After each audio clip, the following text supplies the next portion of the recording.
भाग 1। तपाईलाई सबैभन्दा राम्रो के लाग्छ? तिम्रो मुस्कान। सपनालाई मनमा लाज अनुभव हुन्छ। मुसुक्क हाँसेर फेरि उसले अर्कै प्रश्न गर्छ।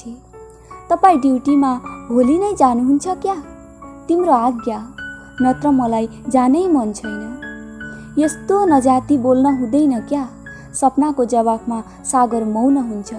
यही मौकामा सपनाले फेरि सागरलाई भन्छे, आउँदो साल चाहिँ धेरै दिनको छुट्टी लिएर आउनुहोला। घर पनि पुरानो भइसक्यो, नयाँ बनाउनु पर्छ। हुन्छ मेरी हजुर। सागरले सुस्तरी सपनाको कोमल हातमा आफ्नो हातले स्पर्श गर्छ। सपना लाजले राति पिरी हुन्छे। ऊ लजालु आँखाले सागरलाई हेरी मुसुक्क हाँसेर अलिक पर सर्छे। तर सागर अझ सपनाको नजिक आउँछ।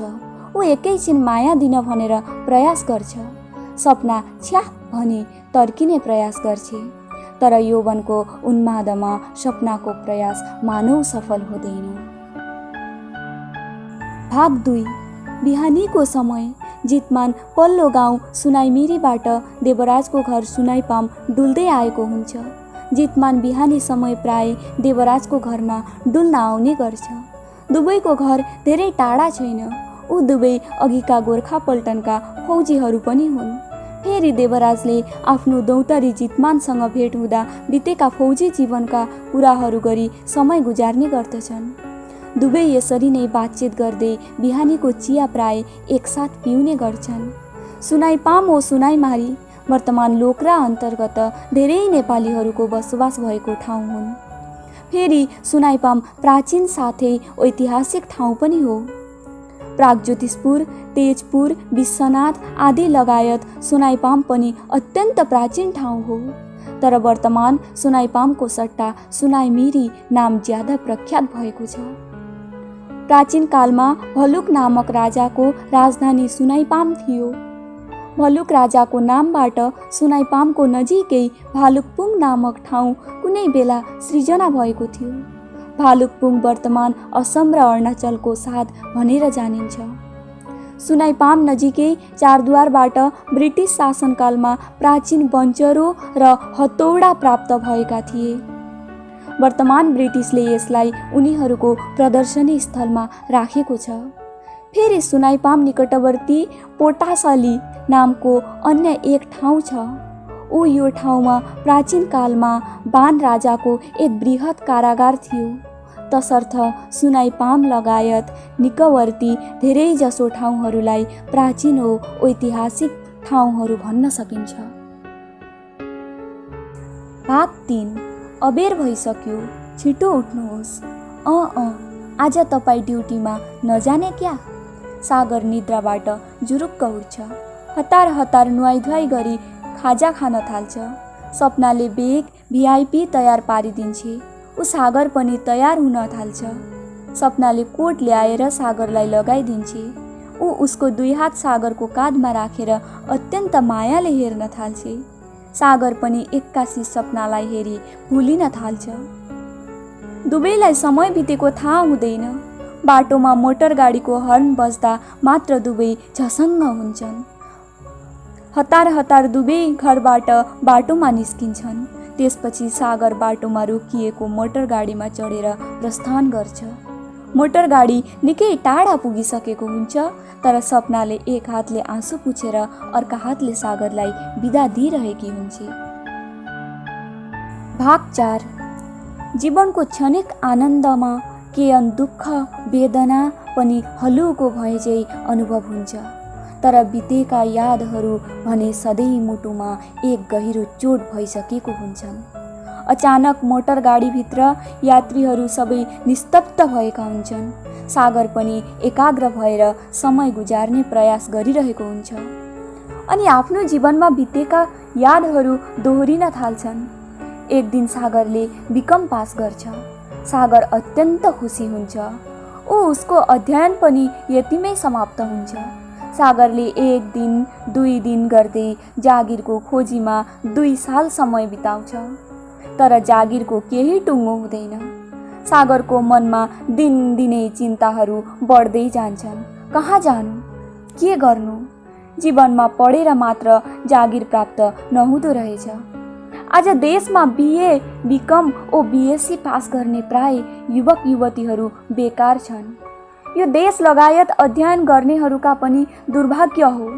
अन्तमा सागर तेजपुर सहरको एक व्यक्तिगत दोकानमा काम पाएर गर्न थाल्छ। तेजपुर सहरको हरेक दोकानमा सामग्रीहरू पुर्याउने सागरको काम हुन्छ। सागरले काम गर्न थालेको 10 दिन हुन्छ, तर उसलाई मनमा केही अप्ठ्यारो भए चाहिँ अनुभव हुन थाल्छ। बिहान 8 बजेदेखि रातिको 9 बजेसम्म लगातार काम, विश्रामको निम्ति एकछिन पनि समय हुँदैन। सागरले यति साह्रो परिश्रम जीवनमा कहिले पनि गरेको थिएन। महिनामा 1000 रुपियाँ मात्र तनखा, तर काम चाहिँ 13 घण्टा गर्नुपर्छ। दिनहरू दुर्गतिमा बितेर जान्छन्। ओ सागरको मन पनि सुस्तरी बदलिन थाल्छ। सागरले आफ्नै व्यवसाय गर्ने सिद्धान्त लिन्छ। ऊ अन्तमा तेजपुरमा गरिरहेको दोकानको काम त्यागेर घर आउँछ। सागरको बाबु धनराज पनि अवकाश प्राप्त गोर्खा पल्टनको फौजी हुन्। उसले बाउसँग व्यवसाय गर्ने बारेमा सल्लाह गर्छ। बाउ, बिकम पास गरेको पनि 2 साल भइसक्यो, तर आजसम्म जागिरको केही टुङ्गो भएन। अब एउटा सानो आफ्नै व्यवसाय गर्नु पर्यो। होइन हौ, व्यवसाय किन गर्ने? सरकारी जागिर खोजी गर्ने चेष्टा गर। सरकारी जागिर भनेको जीवनभरिलाई हुन्छ, तर व्यवसाय भनेको आज छ, भोलि छैन। चलाउन जान्दा व्यवसाय पनि जीवनभरिलाई नै हुन्छ। व्यवसायबारे पढेर बिकम पनि पास गरे।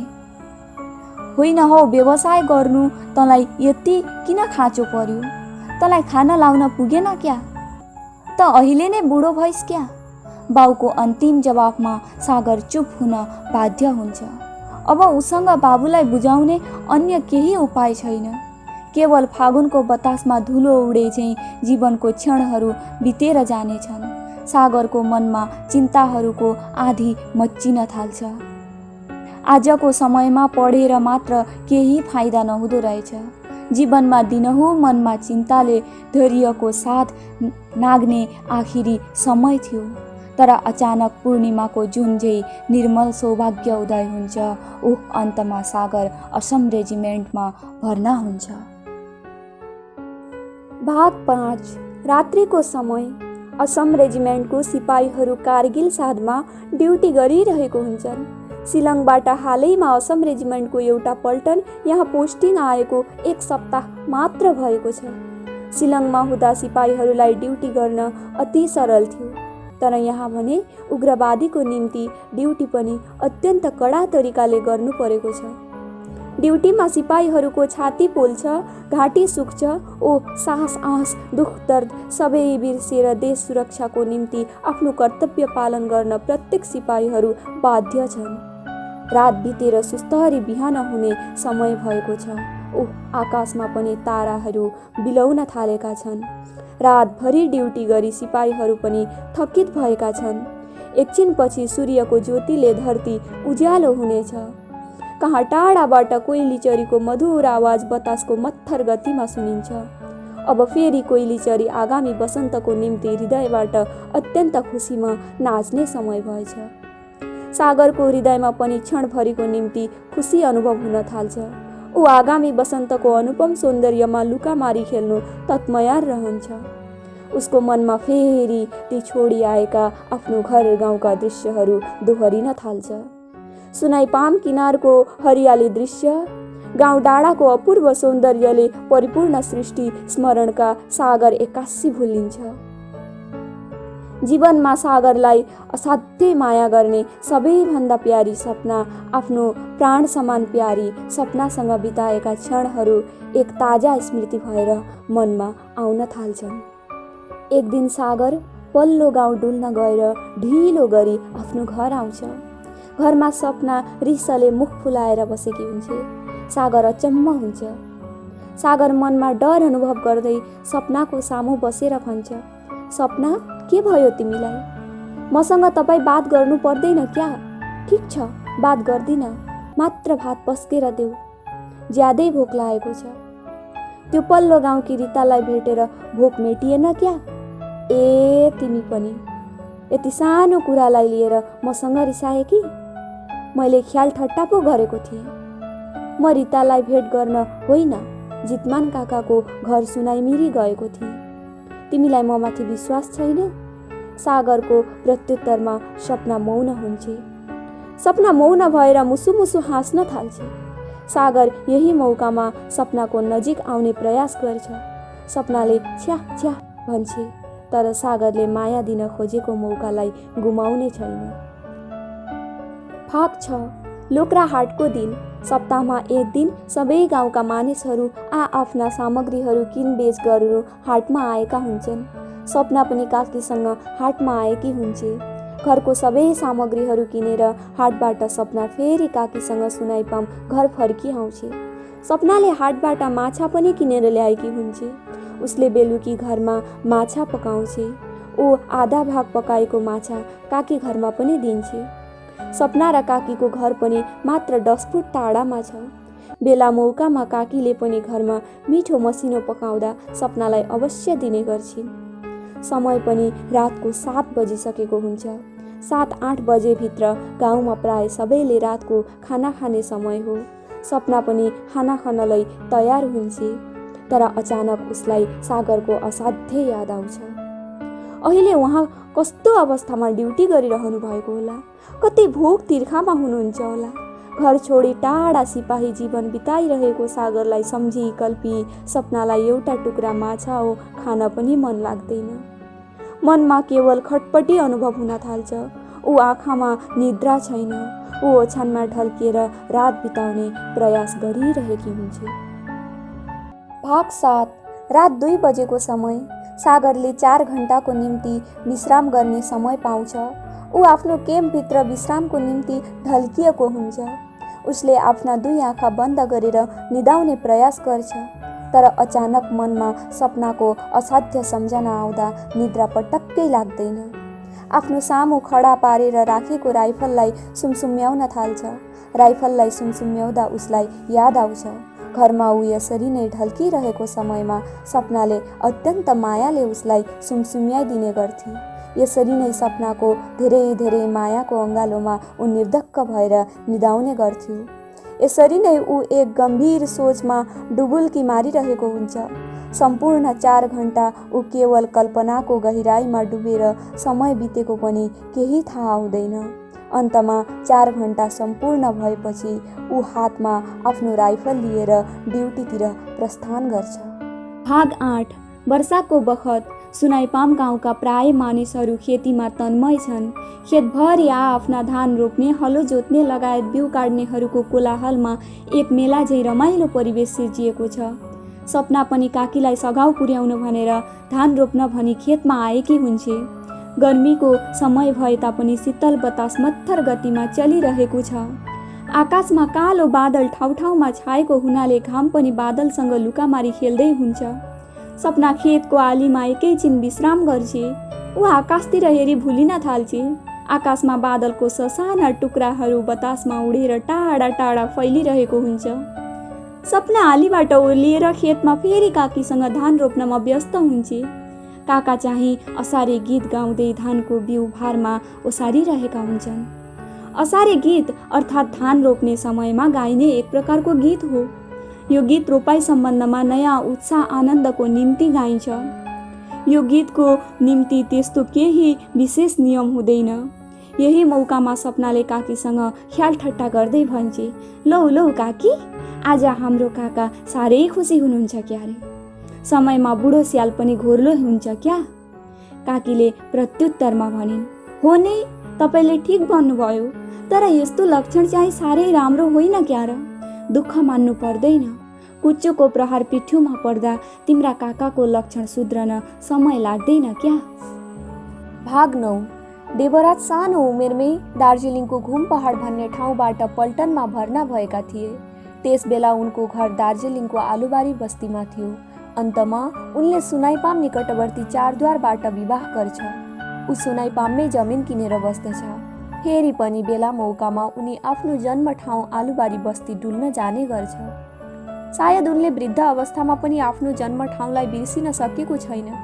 आज पर्यन्त उनको एकजना कान्छो भाइ आलुबारी बस्तीमै छ। भए तापनि उनको र सागरको बाउ अर्थात् दुई भाइ यहाँ सुनाइपाममा बसोबास गरेका छन्। तसर्थ यो उनको जीवनको एक अनौठो कथा पनि हो। उनले जन्मेर जीवनको आधा उमेर दार्जिलिङको आलुबारी बस्तीमा गुजारे, फेरि आधा जीवन पल्टनमा बिताए। ऊ अब आखिरी समय अर्थात् वृद्ध अवस्था सुनाइपाममा गुजार्नेछ। भाग 10। गाउँमा चारैतिर केवल दसैँको चर्चा छ, अर्थात् दसैँ आयो। गाउँमा धेरैजसो बुहारीहरू टप्परी गाँस्ने, चिउरा कुट्न भनेर धानको बिस्कुन सुकाउने लगायत ढिकी सफा सुग्घर गर्नमा व्यस्त हुन्छन्। अर्कातिर गाउँका तन्नेरी तरुणीहरू दसैँमा मेला घुम्न जानका निम्ति सल्लाहमा व्यस्त छन्। सुनाइपाम अन्तर्गत लोक्रामा प्रत्येक दसैँमा एक बृहत मेला लाग्ने चलन छ। यस मेलामा मसिनद्वारा चल्ने गोल चक्कडी, रोटेपिङ लगायत भाँति भाँतिका सुविधाहरू उपलब्ध हुन्छन्। दसैँ मनाउन भनेर सबै तर्खर गर्दैछन्, तर सपनालाई मात्र केही तर्खर लागेको छैन। ऊ केवल आफ्नो विवशताको दुर्बल्य हिस्सालाई ऐनामा हेरिरहेकी छे, कारण बितेका कयौँ यादहरू निरन्तर उसको मस्तिष्कमा घुमिरहेकै छन्। पृथ्वी सूर्यका चारैतिर घुमेछे। एक दिन सागर अचानक घर आउँछ, तर उसले छुट्टी पाइन भनेर केही दिन अघि खबर पठाएको थियो। सागर घरमा अचानक आइपुग्दा सपनाको मनमा खुसीको साध्य हुँदैन, तर उसले यसै रिसाए झै ढाँचा गर्छे। ऊ सागरलाई भन्छे, तपाईले मलाई झुट किन भन्नुभयो? कहाँ झुट भनेको हुँ? तिमीले कति माया गर्छौ भनी जोखेको। प्रत्युत्तरमा सागरले भन्छ, होइन, फेरि झुट भन्नुभयो? हो होइन, तिम्रो कसम साँच्चै भनेको। सपनालाई मनमा आफ्नो सागरलाई अत्यन्त दुःख दिएको झैँ अनुभव हुन्छ। सपनाले आफ्नो मनलाई थाम्न सक्दिन। सपनाका आँखा आँसुले भरिन्छ। ऊ मुटुभरि मायाले सागरलाई आफ्ना दुई हातले अँगाल्छे, तर सागर चुप लागिरहेको हुन्छ। सागरले मनमा नै सोच्न थाल्छ, आज सूर्य कसरी पश्चिमबाट झुल्कियो। अब कानालाई आँखो प्राप्ति भए झै सागरले यस्तो मौका हातबाट उम्काउने छैन। सागरले यही मौकामा सुस्तरी घरको ढोका बन्द गर्छ। भाग 11। मध्यरातको समय गाउँमा चारैतिर मानिसहरूको कोलाहलले गर्दा देवराज निद्राबाट बिउजिन्छ। चाँडै ओछ्यानबाट उठेर घरको ढोका खोलेर बाहिर निस्किन्छ। मानिसहरू आफ्ना खेतमा राँको बालेर हल्ला गरिरहेका हुन्छन्। अब देवराजलाई बुझ्न बाँकी छैन, खेतमा धान खान भनेर जङ्गलबाट हात्ती आएको छ। देवराजले पनि एउटा सुन्टीको मुठो जलाउँछ। ऊ आफ्नो खेततिर हल्ला गर्दै अघि बढ्दछ। यसरी नै रातभरि निजी खेतमा चौकीदारी चलिरहन्छ। तसर्थ हात्तीले पनि कसैको खेतमा धान खाने मौका पाउँदैन। अन्तमा हात्ती खेतबाट पटासाली जङ्गलतिर लाग्छ। हात्ती जङ्गलतिर प्रस्थान भएपछि गाउँका मानिसहरू पनि खेतबाट आफ्ना घर फर्किआउँछन्। देवराज पनि घरमा आएर भित्तामा टाँगेको घडी हेर्दछ। रातको 3 बजेको हुन्छ। कुखुराको भाले पनि बाँच्न थालेको हुन्छ। देवराज घरको बाहिर चौकीमा टुसुक्क बस्छ। चौकीमा बसेर देवराजले घरभित्र निद्राग्रस्त स्वास्नीलाई आवाज दिन्छ, उठ है, उज्यालो भयो। त्यसपछि देवराज चौकीबाट उठेर गौशालातिर गाई गोरुलाई घाँस दिन भनी अघि बढ्दछ। भाग 12। सपना आफ्नो माइती घर अजारगुडी आएकी हुन्छे। अजारगुडी अर्थात् एक समयमा यहाँ एउटा ठुलो अजारको रुख थियो। यही रुखको तल यहाँको कुनै पनि सामाजिक छलफल हुने गर्थ्यो। तसर्थ यो ठाउँको नाम अजार रुखको अनुसार अजारगुडी भएको हो। तर वर्तमान समयमा त्यो पौराणिक अजारको रुख छैन, केवल अजारगुडी नामले यो ठाउँलाई जानिन्छ। बिहानी 7 बजेको समय गाउँको 2-4 जना मानिसहरू अजारगुडी चोकमा निस्केका छन्। गाउँबाट कहीँ जानलाई कुनै पनि मानिस अजारगुडी चोकसम्म निस्कनु पर्छ, कारण यहीबाट मोटर गाडी बिहानीको समयमा तेजपुरसम्म जान्छ। ऊ फेरि बेलुकी समयमा यहीसम्म मात्र फर्केर आउने चलन छ। तसर्थ सपना पनि आफ्नो घर सुनाइपाम जानको निम्ति माइती घरबाट बिदा लिएर अजारगुडी चोकमा निस्केकी हुन्छे। मोटर गाडी पनि बिहानीको यात्रीहरूलाई लिएर तेजपुर जान तत्मयार भइरहेको हुन्छ। मोटर गाडी यहाँबाट मरिसुती चाराली टुप्पियाओ बालीपारा हुँदै अन्तमा तेजपुरसम्म जान्छ। ऊ फेरि बेलुकी तेजपुरबाट फर्केर यहाँसम्म आउँछ। भाग 13। बेलुकीको समय सपना दिनभरि आफ्नो घरको काम गरेर एकैछिनको निम्ति थकाइ मेटाउन घरको बरन्डामा बसेकी हुन्छे। एक्लै बसिरहेको समयमा अचानक उसलाई सागरसँग बिताएका क्षणहरू मनमा दोहोरिन थाल्छन्। एक दिन ऊ र सागर बस गाडीमा तेजपुर सहर डुल्न जाँदै हुन्छन्। गाडीमा एउटी तरुणी उनीहरू बसेको सिटको सामु बसेर सागरसँग ख्याल ठट्टा गरिरहेकी हुन्छे। सपना चुपचाप लागेर त्यो तरुणी र सागरको चल्ती नाटक हेरिरहेकी हुन्छे। उनीहरूको यस्तो कार्य देखेर सपनालाई अत्यन्त रिस उठेको हुन्छ, तर जसोतसो रिसलाई थाम्ने प्रयास गर्छे। रिसको असरले गर्दा सपनालाई समय बितेको पनि केही थाहा हुँदैन। अन्तमा तेजपुर सहर डुलेर ऊ र सागर आफ्नो घरमा आइपुगेका मात्र हुन्छन्। ऊ साथसाथै उसले रामायण पाठ सुरु गर्न थाल्छे। तपाईँ अझै पनि तन्नेरी नै हुनुहुन्छ क्या? अचानक सपनाको मुखबाट यस्तो प्रश्न सुनेर सागर अचम्म हुन्छ। सागर एकछिन चुपचाप हुन्छ। ऊ नम्र भएर सपनालाई सोध्छ, होइन के भयो? के चाहिँ भएन? अघि गाडीमा तरुणीसँग निकै हाँस्दै हुनुहुन्थ्यो। सागर एक न दुई हुन्छ। त्यसपछि उसले मुसुक्क हाँसेर सपनालाई सम्झाउने प्रयास गर्छ, त्यो त तरुणी होइन नि, त्यो त मेरी बहिनी समान हो, फेरि आफ्नै गाउँकी त चेली हो। ऊ आफ्नो घर गाउँकी चेलीसँग हाँस्दा बोल्दा केही त नराम्रो हुने होइन क्या र? सागरका मुखबाट बहिनी शब्द सुनेर सपनाको रिस धेरै ठन्डा हुन्छ। नत्र सपनामा कालीमाई उत्रिसकेकी थिइन्। सपनाको रिस सुस्तरी ठन्डा भएको देखेर सागरले पनि मनमा निकै शान्ति अनुभव गर्छ। त्यसपछि सागर मुसु मुसु हाँस्न थाल्छ। ऊ सपनासँग ख्याल ठट्टा गर्दै भन्छ, बाफ्रे कस्सो आज दैवले बचायो। भाग 14। बिहानी 5 बजेको समय सागरले आफ्नो दौतरीहरूसँग बिदा लिन्छ। ऊ काश्मीरको रेल स्टेसनबाट रेलमा चढेर आफ्नो घर प्रस्थान गर्छ। सागर भित्री हृदयबाट अत्यन्त खुसी भएको छ, कारण घर पुगेपछि नयाँ घर बनाउने लगायत सबै अधुरो कल्पनाहरू अब चाँडै पूर्ण हुनेछन्। 3 दिनपछि रेल गुवाहाटीको स्टेसनमा आइपुग्छ। रेलबाट सबै यात्रीहरू ओर्लिन थाल्छन्। सागर पनि रेलबाट ओर्लिन्छ। रेल स्टेसनको सामु एउटा सानो पत्रिकाको दोकानबाट सागरले समाचार पत्रिका किनेर पढ्न थाल्छ। अचानक पत्रिकामा एक भयानक कारगिल युद्धको समाचार पढ्न पाउँदा सागर झसङ्ग हुन्छ। ऊ 3 दिन अघि छुट्टी लिएर घर फर्किँदै मात्र छ, तर अचानक युद्ध? सागरले मनमा किञ्चित क्रोध अनुभव गर्छ। ऊ तत्काल फेरि असम रेजिमेन्टको मुख्य कार्यालय शिलङ प्रस्थान गर्छ, कारण उसले आफ्नो घरभन्दा ज्यादा आफ्नो ड्युटीलाई सधैँ श्रेष्ठ ठान्दछ। तसर्थ सोच मात्र होइन, गोर्खालीको कार्यमा पनि सर्वदा देश सेवाको निम्ति इमान थियो, छ ओ रहन्छ। भाग 15। सपना अत्यन्त खुसीमा गीत गाउँदै घरलाई सफा सुग्घर गरिरहेकी हुन्छे। अचानक सपना खुसी भएकी देखेर काकी अचम्म हुन्छे। पल्लो घरबाट काकीले आवाज दिन्छन्, सपना किन हौ आज तिमी ज्यादै खुसीमा छौ? यसै क्या? सपनाले जवाब दिन्छे, होइन केही कारण हुनुपर्छ। ए पतिदेव छुट्टी लिएर घर आउँदै हुनुहुन्छ। ए अहिले हुलाकीले ल्याएको चिठी सागरले पठाएको थियो? हजुर। त्यसो भए यो बार चाहिँ तिम्रो नयाँ घर बनाउने धोका पूर्ण हुने पर्यो। हजुर। हवस् हवस्। बातचित समाप्त भएपछि काकी आफ्नो घरको काम गर्नमा व्यस्त हुन्छन्। देवराज काका चाहिँ मुला सागको बिउ छर्न भनेर बारीमा हलो जोत्नमा व्यस्त हुन्छन्। मानव गाउँले जीवन धेरै जसो काममा नै व्यस्त हुँदो रहेछ। भाग 16। जीवन सबैका निम्ति एकनास हुँदैन।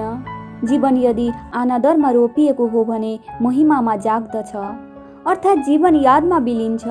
यस्तै अपरिमित व्यथाहरूले सागरको पनि जीवनमा अन्यल सृजना गरेको छ। उसको सानो उमेरमै आफ्नो आमा खस्नुभयो। उसको जागिर भएको 3 सालपछि फेरि आफ्नो बाबु पनि खस्नुभयो। देवराज काकाले 1 साल अघि उसको विवाह सपनासँग गरिदिएका थिए। उसको परिवार भन्नुपर्दा सपना बाहेक देवराज काका ऊ काकी मात्र हुन्। तर वर्तमान ऊ देवराज काकासँग अलग्गै बसेको भए तापनि देवराज काकाबाट मन छुट्याएको छैन। फेरि देवराज काकाकी छोरी अर्थात् ऊभन्दा 4 साल ठुली गीतालाई पनि देवराजले रङ्गाचकुवा नामक ठाउँमा विवाह गरिदिएका छन्। सुनाइपामबाट रङ्गाचकुवा पूर्व दिशा प्राय 15 किलोमिटर टाढा अवस्थित छ। रङ्गाचकुवा अर्थात् वर्तमान रङ्गाचकुवा चोकबाट आधा किलोमिटर टाढा पूर्व दक्षिण कुनाको एउटा ठाउँबाट रातो रङको पानी निस्कने गर्थ्यो। त्यहाँ रातो पानीको अनुसार रङ्गाचुक नाम भएको थियो। फेरि रङ्गाचुक नाम अपभ्रंश भएर रङ्गाचकुवा नाम भएको हो। तर वर्तमान त्यहाँ त्यो पौराणिक रातो पानी निस्कने ठाउँ छैन। भए तापनि गायत्री नामक एक मन्दिर छ। ओ यही मन्दिरले मानव यस ठाउँको अझ मान्य बढाएको छ भन्न सकिन्छ। भाग 17। मध्यरातको समय गीता निद्राबाट अचानक बिउझिन्छे। अर्थात् उसले भाइ सागरको बारेमा एक नराम्रो सपना देखेकी हुन्छे। त्यसपछि ऊ सोच्न थाल्छे, भयानक सपनाको परिणति केही अप्रिय घटना हुने त होइन। त्यसपछि उसले केवल खटपटीमा बाँकी रात गुजार्छे। उज्यालो पनि हुन्छ। बिहान ऊ ओछ्यानबाट उठेर आफ्नो घरको काम गर्न थाल्छे। अचानक घरको काम गरिरहेको समयमा उसलाई याद आउँछ, राति नराम्रो सपना देख्दा कुनै पनि मन्दिरमा गएर दियो जलाउँदा नराम्रो केही हुनेछ भनी पनि टर्नेछ। तसर्थ उसले रङ्गाचकुवाको गायत्री मन्दिरमा गएर दियो जलाउने मनमा सिद्धान्त लिन्छे। बिहानीको समय गीता दियो जलाउन भनेर गायत्री मन्दिर आएकी हुन्छे। मन्दिरमा पुजारीले पनि बिहानीको पूजा गर्दै हुन्छ। त्यही समयमा गीताले पनि फुलपाती भेटी पैसा चढाएर दियो बाल्छे। ऊ आफ्ना दुई आँखा बन्द गरेर भगवानलाई प्रार्थना गर्न थालेकी मात्र हुन्छे, तर अचानक दियो निप्दछ। यस्तो कार्य देखेर गीता अचम्म हुन्छे। फेरि उसले दोबारा दियोलाई जलाउँछे। ऊ आफ्नो अन्तर्मनबाट भगवानलाई प्रार्थना गर्न थाल्छे। भाग 18। कारगिलको भयानक युद्ध। कारगिल युद्ध स्थल टाइगर हिलमा भारतको पन्जाब रेजिमेन्टका सिपाहीहरूलाई टिक्न धेरै मुस्किल परेको छ। भारतको पन्जाब रेजिमेन्टका सिपाहीहरू दिनदिनै युद्धमा मृत्यु भइरहेका हुन्छन्। देशको नियमअनुसार युद्धमा सधैँ पहिलो पटक पन्जाब रेजिमेन्टले अग्रभाग लिन्छन्। ऊ हरेक युद्धमा विजय प्राप्त गर्ने प्रयास पनि गर्छन्। तर यहाँ पन्जाब रेजिमेन्टका अवस्था असमर्थ झै भएको छ। तसर्थ पन्जाब रेजिमेन्टका सिपाहीहरू लगायत मेजर, कर्नेल, कमान्डेन्ट सबैका मनमा डर पसे झै अनुभव हुन थालेको छ। कारण 1962 सनमा भारत र चाइनाको युद्धमा पनि सबैभन्दा पहिला पन्जाब रेजिमेन्टका सिपाहीहरूले अग्रभाग लिएका थिए। तर चाइनाका सिपाहीहरूले भारतको पन्जाब रेजिमेन्टका सिपाहीहरूलाई अति सजिलो गरी मार्दै असम मिसामारीसम्म आएका थिए। अन्तमा असम राइफल ओ असम रेजिमेन्ट गोर्खाली सिपाहीहरूले चाइना सिपाहीहरूलाई तुरन्त मिसामारीबाट खेदेर लगेका थिए। फेरि चाइना मात्र होइन, विश्व नै गोर्खालीहरूका वीरत्वसँग सम्पूर्ण परिचित छन्। त्यसैको निम्ति गोर्खालीहरूको वीरतालाई स्वीकार्न संसार बाध्य छ। भाग 19। रातको समय सपना ओछ्यानमा ढल्किरहेकी हुन्छे। चारैतिर सुनसान परिवेश छ। गाउँका मानिसहरू पनि सबै निद्रामा मग्न हुन्छन्। तर सपनाका आँखामा निद्रा छैन। उसको मन केवल चञ्चल भइरहेको छ, कारण सागर छुट्टी लिएर घर आउँदैछ। ऊ एक झलक सागरलाई हेर्ने उत्सुकतामा प्रतीक्षा गरिरहेकी हुन्छे। सायद यो असाध्य मायाको एक प्रतिक्रिया हो। उसले समय, दिन, रात, महिना लगायत सम्पूर्ण एक साल केवल सम्झनामा पार गर्छे। फेरि सम्झना बाहेक अन्य उपाय पनि उसँग थिएन। तर आज वास्तवमा सागर केही दिनको निम्ति छुट्टी लिएर घर आउँदैछ। उसले मनमा कल्पना गरिसकेकी हुन्छे, सागर घरमा आएपछि उसका मनमा आनन्द लाग्नेछ। दुवै भएर धेरै ठाउँमा डुल्न पनि जानेछन्। मनमा साँचेर राखेको धेरै कुराहरू गर्नेछन्। उनीहरूको नयाँ घर बनाउने एक अधुरो कल्पना पनि पूर्ण हुनेछ। यसरी नै सपनाले मनमा अनेक कल्पना गर्दै आधा रात गुजार्छे। अन्तमा मनमा कल्पनाहरू समाप्त भएका हुँदैनन्, तर ऊ सुस्तरी निदाउँछे। भाग 20। जितमान बिहानी समयमा भुतभुताउँदै देवराजको घरमा आइपुग्छ। जितमान रिसले साह्रै गनगनाएको देखेर देवराजले सोध्छ, होइन के भयो हो? के भन्नु? पड्के आज राति जङ्गलबाट हात्तीका जाक आएर आँगनमा राखेको धान खाएर फ्याँकेर नाश पारिदिए। जितमानले जवाफमा भन्छ, अनि राति हात्तीका जाक आएको तपाईँले थाहा पाउनु भएन? कहाँ थाहा पाउने? अहिलेको हात्तीहरू मान्छेभन्दा चलाक छन्। केही आवाज बिना धान खाएर फ्याँकेर जङ्गलतिर लागेछन्। हो, अहिलेका हात्तीहरू मान्छेभन्दा चङ्ख छन्। यसरी नै बातचित मार्फत देवराजले आफ्नो दौतरी जितमानलाई सान्त्वना दिने चेष्टा गर्छ अनि दुवै घरको बरन्डामा चौकीमा बसेर बिहानीको चिया पिउँदै निरन्तर बातचित गरिरहेका हुन्छन्। भाग 21। आज जितमानको मन साह्रै ठिक छैन, कारण उसको वर्षदिन खाने अनाज नष्ट भएकाले मनमा दुःख लागेको छ। ऊ सधैँ देवराजसँग धेरै बातचित गर्ने, तर आज मुखमा केही शब्द नै छैन। ऊ केवल देवराजको कुराहरू मात्र सुनेर बसिरहेको हुन्छ। उसको यस्तो हालत देखेर देवराजलाई पनि मनमा अप्ठ्यारो चाहिँ अनुभव भएको हुन्छ। भए तापनि जितमानलाई सान्त्वना दिने केही उपाय नै छैन। राति हात्तीका जाक आएर जितमानका आँगनमा राखेको धान खाएछन्। खाएपछि उपाय केही छैन। तसर्थ देवराजले अरू नै कुराहरू गर्दै जितमानलाई सान्त्वना दिने प्रयास गर्छ। होइन हौ, तपाईका छोराको बिहे गर्ने कुरा के भयो? के हुने? नाथेले अझसम्म कसैलाई नै मन पराएको छैन। जवाफमा जितमान भन्छ, त्यस्तै हो, भाग्यमा लेखेको पनि हुनुपर्छ हौ। खै बिहे हुने संयोग पनि खोलेको छैन क्या र? होइन हौ, मानिसको भाग्यको कुरा कसैले भन्न सक्दैन क्या? धैर्य राख्नुहोस्, निश्चय सफल हुनेछ। देवराजको यस्तो जवाब सुनेर जितमान मौन हुन्छ। जितमानले मनमा पनि धेरै शान्ति अनुभव गर्छ। त्यसपछि जितमान बसेका चौकीबाट उठ्दछ। ऊ देवराजसँग बिदा लिएर आफ्नो घरतिर लाग्छ। भाग 22। कारगिलको युद्ध निरन्तर चलिरहेको छ। पन्जाब रेजिमेन्टका सिपाहीहरू युद्धमा विजय प्राप्त गर्न समर्थ भएका छैनन्। पन्जाब रेजिमेन्टका कमान्डेन्टले अन्तमा असम रेजिमेन्टका गोर्खाली सिपाहीहरूलाई कारगिलको युद्धमा ल्याउने सिद्धान्त लिन्छ। उनले चाँडोभन्दा चाँडो दिल्ली सम्पर्क गर्छन्। कमान्डेन्टले दिल्ली सम्पर्क गरेको केही छिनमै दिल्लीबाट शिलङमा आदेश आउँछ। अति चाँडै असम रेजिमेन्टका गोर्खाली सिपाहीहरूले कारगिलको युद्धमा अग्रभाग लिनुपर्छ भनेर। कारगिल युद्धको अन्तिम समय। दुश्मनहरूले भारतको हार हुन्छ भनेर जितको खुसी मनाउने समयमा एक आधी आएको झैँ शिलङबाट असम रेजिमेन्टका गोर्खाली सिपाहीहरू कारगिलको युद्धस्थल टाइगर हिलमा उपस्थित हुन्छन्। हरेक दुश्मनहरूको अवस्था बेहाल हुन्छ। दुश्मनहरू धेरै जसोको नै मृत्यु हुन्छ। कतिपय युद्धस्थल छोडेर भाग्न थाल्छन्। अन्तमा कारगिलको युद्धमा भारत विजयी हुन्छ। असम रेजिमेन्टका गोर्खाली सिपाहीहरू पनि जितको खुसीमा अत्यन्त आनन्दित भएका हुन्छन्।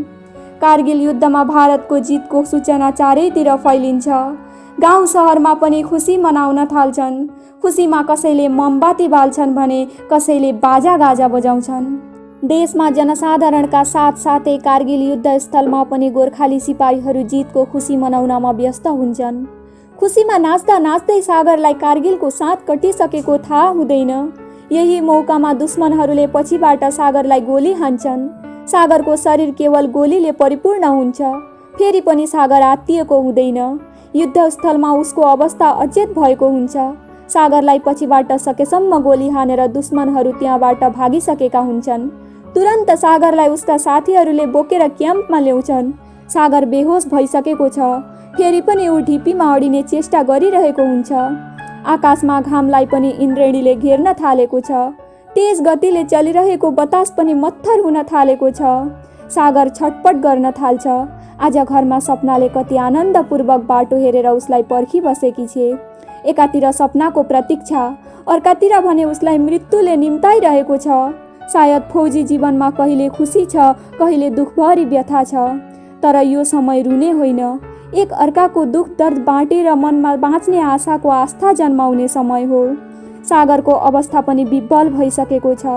सिपाही जीवनमा मानव सागरले कयौं दिन बितायो, तर अचानक उसको जीवनमा यो कस्तो हुरी आइलाग्यो। सम्पूर्ण जीवनको दियो नै निभ्न लागेछ। फेरि पनि यो देशको न्यानो काखमा उसको उत्तापनले सबै दुःख दर्द पग्लेर जानेछ। ऊ वीर गतिको निम्ति सागर सधैँ अमर भइरहन्छ यो क्षितिजमा। भाग 23। अँधेरी रातको साम्राज्य हुन्छ। आकाश पनि अँध्यारिएर ताराहरू निभेका छन्। कहीँबाट दुधको मुहान फुटेर बालकको कलिलो ओठमा परिरहेको छ भने कहीँबाट रक्तको फोहरा कसैको कलेजोबाट झरिरहेको हुन्छ। सपना निद्राबाट आत्तिएर उठ्छे। असाध्य डरले उसको छाती फुलेर आउँछ। जीवन नदीको पारी सङ्कटमा रहेछ, तर मृत्यु नदीको वारी रहेछ। सपनाले भगवानको नाम पुकार्न थाल्छे। अँध्यारोमा मच्चिएर चलिरहेको आँधी सुस्तरी थामिन थाल्छ। सपनाले एकैछिन विश्राम गरी शान्तिको सास लिन्छे। केही छिनपछि सपना फेरि निदाउन आँटेकी हुन्छे, तर अचानक कसैले बोलेको झै आवाज सुन्छे। सपना, म सागर हुँ। तिमीलाई के भयो? किन यसरी डराएकी? सपना फेरि निद्राबाट बिउजिन्छे, तर चारैतिर निस्तब्ध हुन्छ। सायद उसले सागरलाई धेरै सम्झेको निम्ति मनमा अचानक एक झझल्को भएको हो। कारण सागरले एक दिन उसलाई भनेको थियो, जीवनको हरेक समयमा मेरो सम्झना, त्यो सधैँ मैले बोलेको हो। रातमा निद्राको सिरानी, त्यो सदैव मेरो अतृप्त माया हो। 2 दिनको यो जीवन यति धेरै माया, तर बिहान सपनालाई सम्पूर्ण थाहा हुनेछ, यो संसारमा सागर अब छैन भन्ने कटु सत्य। फेरि पनि सधैँ उसलाई सागरको याद आइरहनेछ। त्यो एक्कासी यादले जीवनभरि नै उसलाई झस्काइरहनेछ। एक दिन सबैले सागरलाई बिर्सिए पनि उसले कहिल्यै बिर्सिन सक्दिन। सायद फेरि यो झझल्को जीवनको अन्तपछि मात्र समाप्ति हुनेछ। भाग 24।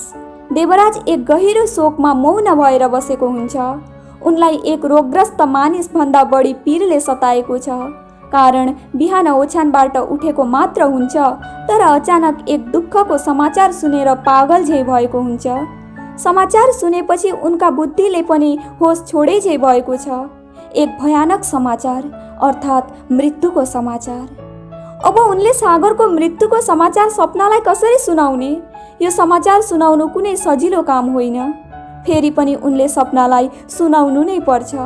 जे नै होस्, यो समाचार उनले सपनालाई बताउनु अनिवार्य छ। देवराज बसेको चौकीबाट सुस्तरी उठ्छ। उनले आफ्नो खुट्टाको पहिलो कदम अगाडि सार्ने चेष्टा गर्छ, तर उनको खुट्टा थरथर काम्न थाल्छ। फेरि दोस्रो पटक चेष्टा गर्छ, तर सफल हुँदैन। अन्तमा तेस्रो पटक उनले जसोतसो आफ्नो खुट्टाको एक पाइलो अगाडि सार्छ। ऊ सपनाको सामु जानलाई मनमा एक अठोट साहस सहित अगाडि बढ्दछ। भाग 25। दिउँसोको समय देवराजका घरमा जितमान आएको हुन्छ। देवराजका घरमा एक शोकको परिवेश हुन्छ। पल्लो घरमा सपना रोइरहेकी हुन्छे। देवराज पनि शोकमा झोक्रिएर बसेको हुन्छ। जितमान चौकीमा टुसुक्क बस्दछ। यस्तो परिवेश देखेर जितमानलाई पनि मनमा अत्यन्त दुःख अनुभव हुन्छ। उसले सबैलाई सान्त्वना दिने प्रयास गर्छ, फेरि पनि सपना रोइरहेकी हुन्छे। अन्तमा उसले सपनालाई भन्छ, नरो बुहारी, सागरको वीरत्व हाम्रो निम्ति दुःख होइन, बरु गौरव हो। वीर शहीदको स्वास्नी भएर यसरी रुनु उचित होइन। अझ तिमीलाई गर्व हुनुपर्ने हो। देशको निम्ति सागरले जीवन बलिदान दिएको हो। यो सागरको मृत्यु होइन, वीर गति हो। अघि चीनसँग युद्धमा पनि हाम्रा कयौं वीर गोर्खालीहरू शहीद भएका थिए। यसपटक फेरि कारगिल युद्धमा हाम्रो सागर शहीद भयो। तसर्थ यस्ता वीर शहीदहरूप्रति हामीले हृदयबाट सलाम गर्नुपर्छ। जितमानको सान्त्वनाले सपनालाई अलिक भए पनि मनमा शान्ति झै अनुभव हुन्छ। अन्तमा उसले सुस्तरी आँखाको आँसु पुछेर मौन हुने प्रयास गर्छे। भाग 26। जीवनमा खुसी सबसँग बाँड्न सकिन्छ, तर मुटुभित्रको गहिरो चोट केवल आफन्तसँग मात्र बाँड्न सकिन्छ। सपना एक्लै दुख दर्द वेदनाको गहिरो चोट लिएर उजाड जीवन बाँचिरहेकी हुन्छे। आज सागर यो संसारमा छैन। सपनालाई पनि सकेभर बाँच्न मन छैन, तर सपना बाँच्नुपर्छ। कारण सपनाको कोखमा उनीहरूको मायाको चिनो दिनदिनै ठुलो भइरहेको छ। सपनाले रुँदै रुँदै काकीलाई भन्छे, काकी, मेरो सागरलाई एकैछिनको निम्ति बोलाइदिनुहोस् न। म उहाँलाई धेरै धेरै मायाले अँगाल्छु। हाम्रो मायाको चिनो मेरो कोखमा हुर्किरहेको पनि सुनाउन चाहन्छु। सपनाको यस्तो कुरा सुनेर काकीको आँखा आँसुले भरिन्छ। फेरि पनि सपनाको यस्तो अवस्थामा उसलाई सान्त्वना दिन अति आवश्यक सम्झेर काकीले बुझाउने चेष्टा गर्छिन्। सपना, आज तिम्रो साथमा सागर नभए पनि सागरको माया सधैँ तिम्रो साथमा छ। फेरि हामी काका काकी पनि साथमा छौँ। तिमी आफूलाई सम्हाल्ने चेष्टा गर। सपनालाई अचानक व्यथाले चाप्छ। सपनाको यस्तो अवस्थामा काकीले सम्पूर्ण साथ दिन्छन्। देवराज काकाले पनि हतार हतार ट्याक्सी भाडामा लिएर आउँछन्। अति चाँडै सपनालाई तेजपुर कनकलता सिभिल अस्पताल लिएर जान्छन्। भाग 27। तेजपुरको कनकलता सिभिल अस्पताल। सपना एकजना सुन्दर छोराको धनी भएकी हुन्छे। सपनाको छोरा भएपछि देवराज काका र काकी दुवै खुसी भएका छन्। काकीले अस्पतालमा सपनालाई निर्धक्क सहयोग गरिरहेकी हुन्छन्। सपनाको छोरा भएको खुसीमा काका र काकी अलिक भए पनि सागरको घटनालाई बिर्सिन समर्थ भएका छन्। तर सपनाले आफ्नो छोरालाई हेर्दा अझ सागरको याद आउँछ। भरसक आज सागर भए छोरालाई देखेर उनको मनमा खुसीको साध्य हुँदैनथ्यो। सपनाले आफ्नो छोराको अनुहार सुमसुम्याउँछे। एकदम सागरको अनुहार परेको छ। उसलाई मुटुमा भक्कानो फुटेर आउँछ। उसको आँखाबाट आँसु निस्कन थाल्छ। तर उसले कसैले नदेख्ने गरी सुटुक्क आँसु पुस्छे। ऊ एकैछिन मनलाई खुसी पार्ने चेष्टा गर्छे, फेरि पनि मनको दर्द हलुको हुँदैन। भाग 28। आज सपनाको घरमा न्वारन हुन्छ। गाउँका धेरैजसो मानिसहरू आएका हुन्छन्। घरमा सपना सेतो वस्त्र लगाएर छोरालाई काखमा लिएर बसेकी हुन्छे। देवराज काका र काकी न्वारनको कामकाजमा व्यस्त हुन्छन्। आज सपनाको छोराको पनि नामकरण हुनेछ। यो बालकको निम्ति बढी सौभाग्य हो। तर सपनाको निम्ति छोराको न्वारन एक सौभाग्य हो भने अर्कातिर ऊ विधवा भएर सम्पूर्ण सेतो वस्त्र लगाउनु परेको अन्य एक दुर्भाग्य हो। फेरि पनि समयको सत्यलाई स्वीकार्नु नै पर्छ। जीवन केवल एक बनावटी मात्र हो। अन्तमा जीवन नष्ट हुनुपर्ने मृत्यु एक सत्य हो। भए तापनि सपनाको जीवन उजाड भएको छ। मानौ अब उसको जीवनमा फेरि हरियाली बसन्त कहिल्यै आउने छैन। भाग 29। घरमा सपनाको भाइ राजु आएको हुन्छ। घरमा सपना लगायत सानो छोरा दुई प्राणीलाई लिएर परिवार हुन्छ। घरमा भाइ राजु आएको हुनाले उसको मनमा दुःख अलिक हलुको भएको हुन्छ। जीवनको घात प्रतिघात सायद उसको भाग्यमा झेल्नु पर्ने नै थियो। उसले बार बार दुःख दर्द बिर्सेर ओठमा हाँसु ल्याउने चेष्टा गर्छे, तर सम्भव हुँदैन। अन्तमा सपनाको यस्तो हालत देखेर भाइ राजुले भन्छ, दिदी तपाईको यस्तो दुर्दशा म हेर्न सक्दिनँ। म तपाईँ र नानीलाई साथमा लिएर जान्छु। भाइ राजुको कुरा सुनेर सपना एकछिन मौन हुन्छे। त्यसपछि उसले आफ्नो मनलाई थामेर भाइ राजुलाई भन्छे, राजु चेलीलाई घरबाट बिदा दिएको पछाडि फेरि म माइती घरमा कसरी बस्नु? विवाहको पछाडि चेलीको एउटा अलग्गै संसार हुन्छ। यो कसैले दिएको हाँक होइन, यो एउटा संसारको रीत हो। आज सागर साथमा नभए पनि उनको माया सम्झना सधैँ मेरो साथ छ। यो सानो छोरा पनि हालैमा 1 साल पूर्ण हुनेछ। फेरि एक दिन ठुलो हुनेछ, तब मेरो भविष्यको सहारा बन्नेछ। सपनाले आफ्नो सानो नानीलाई काखमा लिएर आफ्नो आँखाको आँसु पुस्न थाल्छे। त्यो सानो छोरा पनि आमाको आँखामा आँसु देखेर उसको पनि आँखाबाट आँसु निस्कन थाल्छ। सपनाले आफ्नो छोरालाई एक हातले सुमसुम्याउँछे, अर्को हातले धेरै धेरै माया गर्दै आँसु पुसिदिन्छे। सायद जीवन सप्तातीत हो। क्षितिजमा अब उसले सङ्घर्षमय यात्रामा हिँड्ने प्रयत्न गर्नुपर्छ। धन्यवाद।